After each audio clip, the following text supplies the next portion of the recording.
Hello and अस्सलाम वालेकुम। Welcome to Zeeraj online academy. उम्मीद है कि सब खैरियत से होंगे। जैसा कि पिछली वीडियो में जो पार्ट 2 था वर्ब सीरीज़ में, उसमें हमने जो है वो डिस्कस किए irregular verbs, regular verbs, copular verbs, ठीक है, जिनको लिंकिंग वर्ब्स भी कहा जाता है। तो ये जो वर्ब फॉर्म्स की बात थी सारी, कि verb forms, first form of verb, second form of verb, specially regular और इरेगुलर वर्ब्स में, तो वो अभी हम डिस्कस करने जा रहे हैं कि वर्ब फॉर्म्स कौन सी होती हैं जी। तो फर्स्ट फॉर्म या root form of the verb होती है एक, जिसकी हम सेकंड फॉर्म और थर्ड फॉर्म कहते हैं। जिस तरह वॉक, तो वॉक जो है वो रूट फॉर्म है उसकी, फिर वॉक्ड और वॉक्ड सेकंड और थर्ड फॉर्म, या past form and past participle form हम कहते हैं उसको, या सिंपल पास्ट और पास्ट पार्टिसिपल। और प्रेजेंट पार्टिसिपल का मैंने पिछली वीडियो में भी बताया था कि present participle ING form of the verb को हम कहते हैं। और थर्ड पर्सन सिंगुलर प्रेजेंट, ये वो फॉर्म होती है वर्ब की जिस तरह वॉक्स, टॉक्स, ठीक है। तो ये सारी इसमें आ जाती हैं जो हम ही या शी या इट के साथ इस्तेमाल करते हैं। और ये सारी जो है ये हमारे पास डिफरेंट फॉर्म्स ऑफ वर्ब्स हैं। इनको हम डिटेल के साथ इस वीडियो में वो करने जा रहे हैं, एक्सप्लेन करने जा रहे हैं, समझने जा रहे हैं। तो let's directly dive into the video. इसका इंट्रोडक्शन देखें जी कि इसमें क्या जो है वो बेसिकली मतलब क्या है वर्ब फॉर्म्स का। Before we explain how to conjugate verbs in English, conjugate का ये मतलब होता है जी बेसिकली कि चेंज करना, मॉडिफाई करना according to the rules and the use, ठीक है। किस तरह हमने इंग्लिश लैंग्वेज में डिफरेंट वर्ब्स को डिफरेंट सब्जेक्ट्स के साथ इस्तेमाल करना होता है। You need to understand different forms of verb takes. तो इससे पहले कि हम वर्ब कॉन्जुगेशन को जानें इंग्लिश के अंदर, हमें ये समझना पड़ेगा कि कौन सी मुख्तलिफ फॉर्म्स हैं जो एक वर्ब लेती है या अपनाती है। This helps immeasurably when you conjugate on your own. You just need to use the right form at the right time. तो इसका सबसे ज़्यादा फ़ायदा तब होता है जब हम अपने आप से, मतलब है कि ख़ुद से हम कॉन्जुगेट करते हैं, या हमें जो है वो एग्जैक्टली पता नहीं होता, लेकिन हम based on our rules, based on our understanding, हम जो है वो वर्ब फॉर्म्स बनाते हैं और देखते हैं कि जी इसमें ये फॉर्म इस्तेमाल होगी या ये इस्तेमाल होगी। तो इसमें हमें सिर्फ ये देखना होता है कि राइट फॉर्म को कैसे राइट टाइम पे यूज़ करना है, राइट फॉर्म ऑफ वर्ब को, या सही फॉर्म ऑफ वर्ब को सही फॉर्म ऑफ सही टाइम पर किस तरह इस्तेमाल करना है। Keep in mind that these forms work mostly for regular verbs, irregular verbs each have their own special forms. तो ये चीज़ हमने पहले भी डिस्कस की पिछली वीडियो में कि रेगुलर वर्ब्स में ये चीज़ जो है वो बहुत आसान होती है कि रूल्स के मुताबिक हमें पता होता है कि जी अगर ये रेगुलर वर्ब है तो ये उसी रूल के मुताबिक चेंज होगी, और वो हम कर लेते हैं। लेकिन इरेगुलर वर्ब्स में जो है मुश्किल होती है हमें, क्योंकि उनकी स्पेशल फॉर्म्स होती हैं, डिफरेंट फॉर्म्स होती हैं, एक दूसरे से बहुत ज़्यादा डिफरेंट होती हैं वो। तो उसमें कोई रूल हम नहीं रख सकते, क्योंकि हर वर्ब जो इरेगुलर है उसकी अपनी सेकंड और थर्ड फॉर्म, या सिंपल पास्ट फॉर्म और पास्ट पार्टिसिपल फॉर्म है स्पेशली। तो ये चीज़ हमें देखनी पड़ती है। If you want to learn more, there is a more detailed guide on verb forms ही। तो यहाँ पे देखें जी रूट फॉर्म जो है ऑफ द वर्ब डांस, मिसाल के तौर पे ये रेगुलर वर्ब है, तो इसकी देखिए third person singular, he dances, she dances, it dances होगा। तो ये third person singular, third person होते हैं ये ही, शी, इट, ये थर्ड पर्सन प्रोनाउंस है, ठीक है, और सिंगुलर में। तो उनके साथ हम इसको इस्तेमाल करते हैं।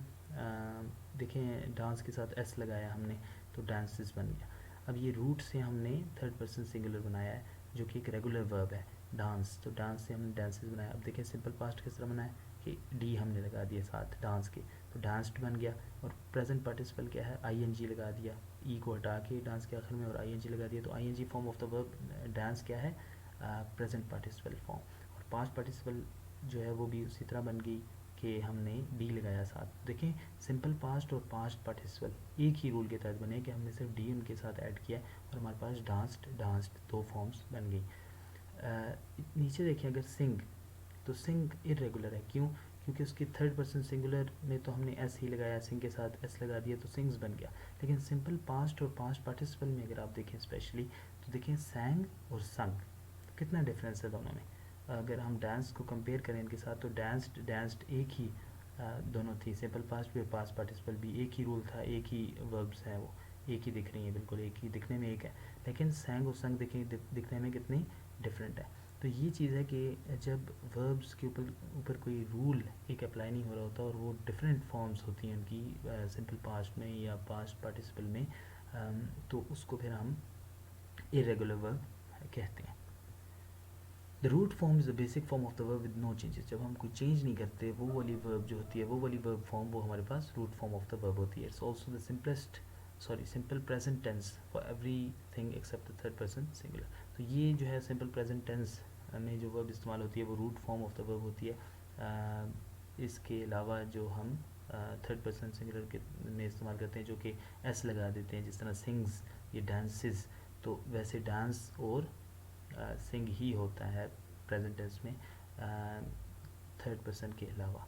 ठीक है, तो ये चीज़ हमने देखनी है। थर्ड पर्सन के साथ हम ये वाली यूज़ करते हैं, डांसेस, सिंग्स, वॉक्स, टॉक्स, लेकिन वैसे वॉक, टॉक, सिंग, डांस इस तरह इस्तेमाल होती है। तो ये root form of the verb है। थर्ड पर्सन सिंगुलर, अब थर्ड पर्सन सिंगुलर प्रेजेंट क्या है जी? Use with subjects like he, she, the singular they और it. The third person singular in the present tense just adds an S to the end of the root form most of the time.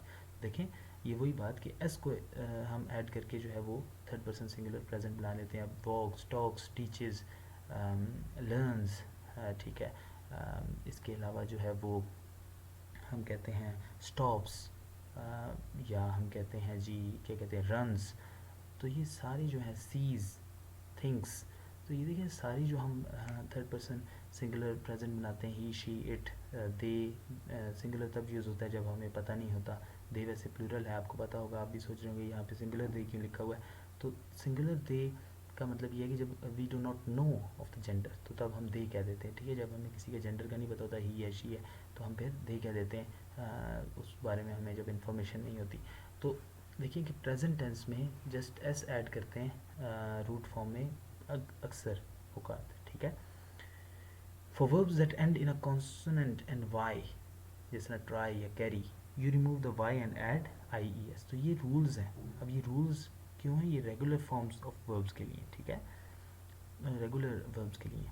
तो for verbs that end in consonant, जो consonant होता है और साथ Y होता है, तो हम वाई को हटा के आई ई एस लगा देते हैं, जिस तरह ट्राइज, कैरीज। तो इस तरह हम उसका थर्ड पर्सन सिंगुलर प्रेजेंट बना देते हैं। The verb ends in a vowel and Y, say buy, जिस तरह देखें बी यू वाई है और एस ए वाई, तो वाई से पहले ए आ रहा है और दूसरे में बाई में वाई से पहले यू आ रहा है। तो इनको हम किस तरह चेंज करते हैं जी, कि हम सिर्फ एस लगा देते हैं साथ, तो सेज बाइज बन जाता है। देखिए ये हमारे पास रूल्स हैं जिनके तहत हम थर्ड पर्सन सिंगुलर प्रेजेंट बनाते हैं रूट फॉर्म से। वर्ब का रूट फॉर्म हमारे पास होता है, उससे हम थर्ड पर्सन सिंगुलर प्रेजेंट इस तरह बनाते हैं कि हम जो है वो वोवल और वाई हो तो फिर एस लगा देते हैं, और कॉन्सोनेंट और वाई हो तो वाई को हटा के आई ई एस लगाते हैं। Verbs that end in C H, S H, X, G और S, add E S to the end instead of just S. जिस तरह टीच है हमारे पास, तो टीच में देखें आखिर में टी ई ए सी एच आर है, तो इसको फिर किस तरह हम करते हैं, टीचेस, ई एस, हम सॉरी जो है वो उसके साथ ई एस लगाते हैं, सिर्फ एस नहीं लगाते। तो ये हमारे पास टीचेस बन जाता है third person singular present. For example watch, इस तरह वॉच भी देखें, ये एग्जांपल है इसी तरह की, सी एच आखिर में, वॉच बिकम्स वॉचेस, और वॉश बिकम्स वॉशेस। तो वॉश एस एच वाला हो गया, उसके आखिर में एस एच आता है तो वो फिर वॉशेस बन जाता है, और ये वॉचेस, तो ये भी वो एग्जांपल है। एंड किस बिकम्स किसेस, तो एस है अगर सिर्फ आखिर में, तो तब भी हम ई एस का इजाफा करते हैं और हमारे पास थर्ड पर्सन सिंगुलर प्रेजेंट बनता है। सिंपल पास्ट, अब past tense shows an action that already happened. Past tense मतलब ये है कि एक एक्शन, उसके बारे में बात हो रही है जो पहले हो चुका है। In most cases it's made by adding E D to the end of the root form, और just D if the root form already ends in an E. देखिए जिस तरह मैंने कहा कि टॉक्ड या वॉकड या डांस की हमने एग्जांपल देखी, तो उसमें देखें कि डांस्ड, तो डांस में पहले ही ई है आखिर में, डी ए एन सी ई, तो उसके साथ सिर्फ डी लगा है, क्यों? क्योंकि उसके आखिर में ई है। लेकिन अगर ना हो, जैसे टॉक है, टी ए एल के, टॉक, तो इसके आखिर में ई डी लगाते हैं हम सिंपल पास्ट बनाने के लिए, क्यों? क्योंकि रेगुलर वर्ब्स के लिए है। However, be careful of irregular verbs, लेकिन उनमें आपने ये इस्तेमाल नहीं करना, उनमें इस तरह नहीं है। The rules for the past don't tend to be consistent, वो consistent नहीं है। हो सकता है कि irregular verbs में भी ed लगता हो, d लगता हो, ऐसा नहीं है कि ये नहीं लगते, लेकिन उनको हम कंसिस्टेंटली नहीं कर सकते, बार बार उनको ये नहीं समझ सकते कि वही रूल्स अप्लाई होंगे, लेकिन रेगुलर वर्ब्स की यही रूल्स अप्लाई होते हैं जहाँ पे भी हों। तो ये चीज़ है कि इरेगुलर वर्ब्स और रेगुलर वर्ब्स में डिफरेंस रहेगा। ये मुख्तलिफ जो बात है इन दोनों की, जो डिफरेंट आइडेंटिफिकेशन है, और इसको हमें देखना बहुत ज़रूरी है before moving on to creating different forms of these verbs. Present participle. The present participle is used for the continuous tenses to show ongoing or current action. And in more advanced English can be used for participle phrases. तो ये जो है वो present participle, जिस तरह मैंने कहा ING form, simply याद रखें कि ING फॉर्म को प्रेजेंट पार्टिसिपल कहते हैं जी, ठीक है। इतना सिंपल होता है। कभी कभी यह होता है प्रेजेंट पार्टिसिपल फॉर्म बनाए वर्ब की और हमें नहीं याद होता, कि हमें पता ही नहीं होता प्रेजेंट पार्टिसिपल क्या है। तो present participle means ING form of the verb. तो इसको जो है वो कॉन्टीन्यूस टेंसेज में हम इस्तेमाल करते हैं कॉन्टीन्यूस एक्शन के लिए, जो ऑन गोइंग होता है, जो जारी होता है या हो रहा होता है वो, ठीक है। In most cases you simply add ING to the end of the root form, although sometimes you have to remove an E first. तो कभी कभी आपको ई को हटाना पड़ता है, और अक्सर औकात सिर्फ ING आप ऐड करते हैं। जिस तरह सिंग में देखें, सिंग में ING आप ऐड कर रहे हैं सिर्फ, ठीक है, जो कि है इरेगुलर वर्ब। लेकिन उसमें अगर आप देखें डांस में, तो डांस में ई को हटाया जाता है और डांसिंग DANCING हो जाता है, ना कि DANCEING। तो इसमें ये डिफरेंस आपने देखना है। This is it for today's video. और इसमें बस इतना ही। मैंने छोटी छोटी वीडियोज़ इस वजह से बनाई हैं, पहले मैंने बड़ी बड़ी वीडियोज़ बनाई हुई अपने चैनल पे, जो 1 घंटे से कुछ ज़्यादा भी हैं, इस तरह भी हैं 40 मिनट 50 मिनट, लेकिन वो फिर ज़्यादा हो जाता है। तो इस वजह से मैंने ये शॉर्ट वीडियोज़ बनाई हैं, शॉर्टर वीडियोज़ बनाई हैं, चूँकि मुझे खुद भी पता है कि based on my own experience कि ज़्यादा जो है वो टाइम की वीडियोस देखने का दिल भी नहीं करता और देख भी नहीं सकता बंदा उस अटेंशन के साथ। तो फिर उसमें कंटेंट भी ढूंढना पड़ता है। लेकिन मैंने जो पहली वीडियोस बड़ी बनाई हैं वो इस जो है वो ख्याल से या इस थिंकिंग की बेस पे बनाई है कि मैंने कहा कि एक ही जगह एक ही वीडियो को देखते हुए पूरा डिटेल में समझ आए आपको। जिस तरह फॉर्मल मीटिंग और मिनट्स हो गए, या कंपेयर एंड कंट्रास्ट ऐसे हो गया, तो इस तरह की चीज़ें जो है वो मैंने डिटेल में, इसी तरह पैराग्राफ राइटिंग, तो वो मैंने डिटेल में जो है वो समझाई हैं एक ही वीडियो में, जो कि घंटे की हैं, कोई 50 मिनट, कोई 40 minute. So thank you so much for your time जी। और इस वीडियो के मतलब मुझे जो है वो फीडबैक दीजिए, बताइए कि इसमें क्या कमियां हैं, क्या इसमें मैं इम्प्रूवमेंट्स कर सकता हूँ, is something to change with my method, जो इस तरह की है जो चेंज करनी चाहिए, कोई आपको प्रॉब्लम है उससे, कुछ समझ नहीं आ रही चीज़, और मुझे मज़ीद सजेशंस भी दीजिए। तो ऑनेस्ट फीडबैक को मैं वेलकम करूँगा, नेगेटिव पॉजिटिव हर किस्म की आप मुझे फीडबैक दीजिए। और इसमें मुझे मज़ीद बताइए किस तरह इसको मज़ीद बेहतर किया जा सकता है आप लोगों के समझाने के लिए। Thank you so much. और मज़ीद टॉपिक्स के लिए सजेशंस भी दीजिए। इसके अलावा अगर वीडियो पसंद आई है, वीडियोस पसंद आती हैं मेरी, तो आप मेरे चैनल को लाइक करें, सब्सक्राइब करें, उसको चैनल को सब्सक्राइब करें, वीडियोस को लाइक करें, शेयर करें अपने दोस्तों के साथ। और जो है वो मुझे जो है वो स्पेशली कमेंट्स में बताएं अगर कोई भी मसला है या कोई भी फीडबैक है। Thank you so much. I won't take much of your time now. और नेक्स्ट वीडियो में इंशाल्लाह किसी और टॉपिक के साथ में जो है वो वीडियो बनाऊंगा, और फिर आपसे जो है वो मुलाकात होगी। Thank you so much. Till then, खुदा हाफिज़।